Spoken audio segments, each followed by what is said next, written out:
Hi everybody, hope you all are doing well. Today I'm going to be sharing with you all my April wrap-up and May TBR. Typically I don't do monthly TBRs, but me doing my May TBR this month is just basically me trying to fill up this video because I only read one book in April. But hopefully with the May TBR I could sort of hold myself accountable to read the books that I would like to read in May. As of right now I have one more final next week, and then I have like this proposal thing to do for my masters, but beyond that I am going to have a lot of free time in May, so hopefully I could get to read these 6 books that I'm planning to read in May. 6 books is kind of a lot for me. Anyways, the one book that I read in April was A Girl Like That by Tanaz Bethena, and I read this at the beginning of April with April from Aprilius Maximus. And that was a fun buddy read. I absolutely enjoyed reading with her. If you haven't checked out April as yet, then you're doing yourself a complete and utter booktube disservice. But it was a fun time. I really loved this book. I connected with it so much. It's basically a story about an Indian girl growing up in Saudi Arabia. She attends a school for South Asian immigrant children, and she's sort of an outcast there. And she's just an outcast in Saudi Arabian society as a whole. She's a girl like that. She's the girl that everybody talks about and gossips about and does not like.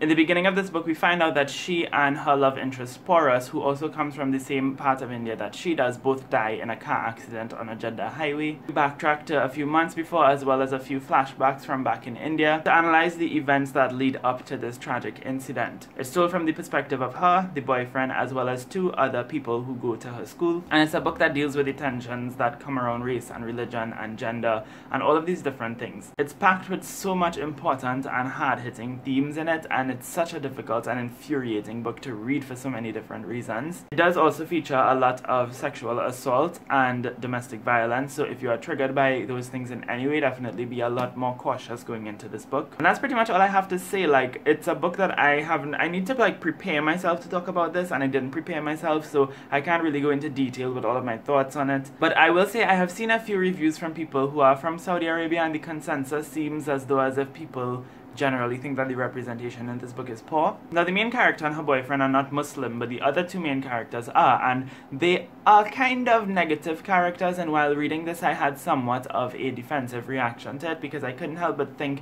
is this author trying to shit on Muslims? And I don't think that was necessarily the case. I think she was more critiquing the culture and the things that people do rather than the actual religion in of itself, or Muslim people in general. But yeah, definitely be prepared for that if that's something that puts you off. As for the representation of Saudi Arabia, I heard it's a bit exaggerated in terms of how negative it's portrayed in this book. I cannot speak to that, but that's what people from there say, and I think their voices should be heard over mine, so I'll try to link some reviews for it in the description down below if you are so interested. I will say, however, that the main character is actually, I think, from a very similar life experience as the author, so she could have been drawing from personal things that she has experienced growing up in Saudi Arabia. And again, I can't speak to that because I don't know what it is for this particular type of minority group in Saudi Arabia. Other than that though, I mean, yes, this book might have problematic themes in it or representations, but I can't deny my initial reaction to it, which is that I absolutely loved it. I connected with it. It hit me in places that I needed to be hit by a book, and I absolutely loved it. So I'm very unapologetic in my liking for this book, but I will acknowledge that it's not perfect. Also, it's just so beautiful that I had to put it on my display shelf because this model is gorgeous. The glasses, the lipstick, just everything about this book is just aesthetically pleasing. I absolutely like, oh my god, it's so pretty. Just look at that. So yeah, I gave A Girl Like That 5 stars. I would definitely recommend it, but take it with a grain of salt when it comes to the Saudi Arabian rep in it. Now let's get on to the books that I want to read in May. There are 2 of them that I started this month. The first of which is A Girl Like That by not Tanaz. This is not A Girl Like That. This is If I Was Your Girl by Meredith Russo. I got about 75 pages into this in April, and now I'm about 100 pages in. It's going by really slow because I honestly am not enjoying this book so much. It's a YA contemporary, its own voices, trans fiction. It's about a transgendered girl called Amanda who is adjusting to life in a new school while not disclosing her trans identity, and whilst also trying to be patient with her father who is coming to terms with her identity and whatnot. It's an excellent story in terms of the representation. There are things in here, like I already did put a few tabs because there are things in here that are really standing out to me and that are really making an impact on me as a reader. But as a whole, I find the story and the plot itself to be kind of uninteresting. Like, I'm not inclined to, keep reading it. I also find, besides the main character, the rest of characters are very bland and there's nothing much to them. They're very one-dimensional, and I actually have problems distinguishing between like her best friends. That could change because I still have 172 pages to go, so all of that could change within the course of this book, and I hope it does, because this is a book that I really truly want to love, but you would not know my full authentic thoughts until my May wrap up. I also got about 75 pages into Percy Jackson and the Lightning Thief, which is a reread for me. This is obviously the first book in the Percy Jackson series. I read it about 3 years ago and I really enjoyed it. This time around, I'm not enjoying it so much. The writing is just not clicking with me. I think that objectively it's good writing. Like, you could tell that Rick Riordan wrote this for a certain audience and he did it well. But for me, it's just not working. And I ultimately find that I don't really care about anything that's happening in here, whilst I do think the story is still interesting and I do look forward to re-experiencing that sort of road trip thing that we got in this first book. I am just not really inclined to keep picking it up because I just don't care about the characters,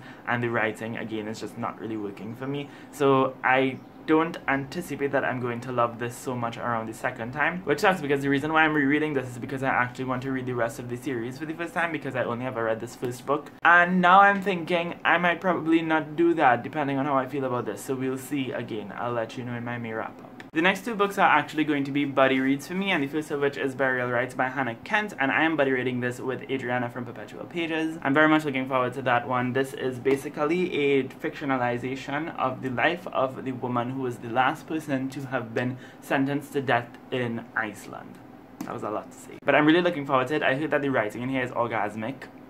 Yes, I've heard that description. So yeah, I definitely want to... Okay, I don't want to say that I want to experience an orgasm from this book, because that is definitely, that does not sound right on, that's so wrong on so many different levels. But I am looking forward to it. I've heard great things, and that's pretty much all I know. I've never read a book set in Iceland, and I feel like that would be cool. Cool.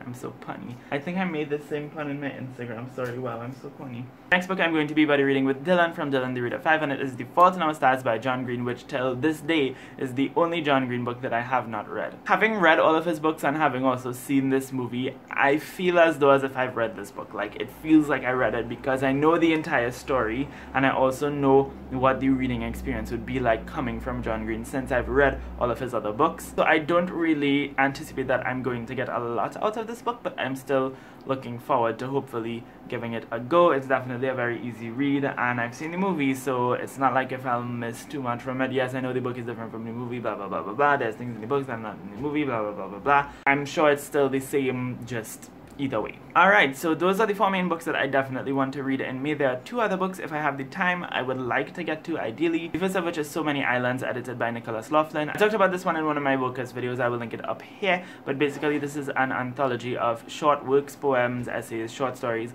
from islanders across the world. It seeks to find a common thread between islands in the Caribbean and the Mediterranean and the Indian Ocean and the Pacific Oceans. I really need to get into reading some more short story collections and short works and anthologies and poems and all of those kinds of things. The final book that I plan to read in May is one of my most anticipated releases for the year, and it is The Astonishing Color of After by Emily X.R. Pan, which is a magical realism young adult novel about a young American girl who journeys back to Taiwan to visit her maternal grandparents after her mother died by suicide. And while she's there, I believe she sees a bird, and she believes that the bird is a reincarnation of her mother. Also, it's also just a completely gorgeous book. Like, look at that. Like, I mean, like, why can't all books look like this? It's so pretty. That's it for this video. If you have any thoughts on the books that I mentioned, please leave them in the comments down below. Make sure to give this video a thumbs up if you liked it and subscribe for more. Links to my Instagram and Twitter will be in the description if you'd like to see me elsewhere. And yeah, that's going to be it for this video. Thank you all so much for watching. I hope you have a lovely, lovely day, and until next time, inshallah, keep reading.